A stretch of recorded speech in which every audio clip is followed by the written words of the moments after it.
Mula ban kae nek bocor dicemplungke nang banyu terus dirambang kae rak plupuk ngono to. Aku sing marek aku entuk dit akeh. Oh. Wingi ana wong nambalke ban ora bocor.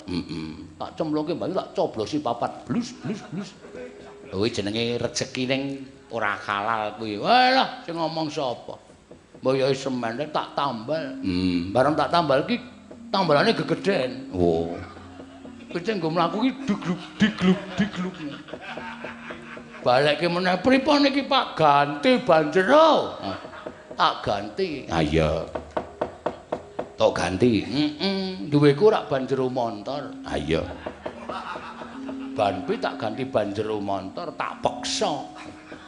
Peleke kan gedhe pit. Lah iya nek pijengki gedhe banget peleke. Heeh, tak ulur. Weh.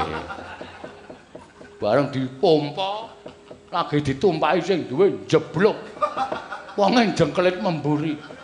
Saiki aku mresake. Oh, tekor meneh.